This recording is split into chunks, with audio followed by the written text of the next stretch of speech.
नमस्कार, मी सय्यद हारून अली, दैनिक लोकफन न्यूजमध्ये आपले स्वागत आहे। आज दिनांक 13 डिसेंबर 2025। आज आपण सिल्लोड तालुक्यातील सिल्लोड शहरामध्ये दिवाणी कनिष्ठ स्तर, वरिष्ठ स्तर, दिवाणी न्यायालय, फौजदारी न्यायालय इथं आलेलं आहे। या ठिकाणी आज राष्ट्रीय लोक अदालतचं नियोजन बॉम्बे हायकोर्टाच्या मार्फत ठेवलेलं आहे। या ठिकाणी आपण पाहिलं तर सकाळपासून सिल्लोड न्यायालयामध्ये खूप गर्दी होती। कनिष्ठ स्तर आणि वरिष्ठ स्तर इथं आहे।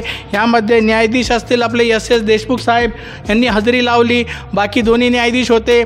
त्यामध्ये ठेवलेले प्रकरण 2922 होते। निकाली 62 लागलेले आहे आणि बँकेची वसुली वादपूर्व 47,000 होते आणि कुबली गुन्हा 7,400 होते।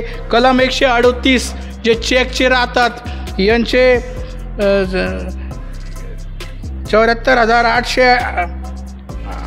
8,850 होते। यामध्ये वसुली झाली 8,32,500 एवढी वसुली झालेली आहे।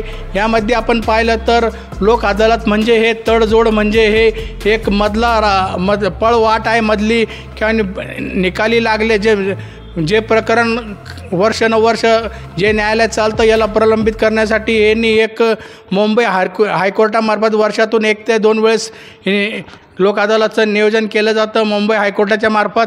आपण पाहिलं तर इथं जे वर्ष प्रकरण चालू आहे हे काही क्षणातच, एका दिवसात ऑन दी स्पॉट निकाली सन्माननीय न्यायाधीश असतील आणि जे बँकेचे कर्मचारी असतील किंवा इतर जे वादग्रस्त असतील त्या प्रकरणातले ऑफिसर असतील, याबद्दल आपल्या सिल्लोड शहरातून आज 62 प्रकरणे निकाली लागलेले आहे।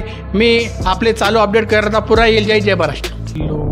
दिनांक 13 डिसेंबर 2025 इथं आंतरराष्ट्रीय लोक अदालतचं आयोजन मुंबई हायकोर्टाच्या वतीनं करण्यात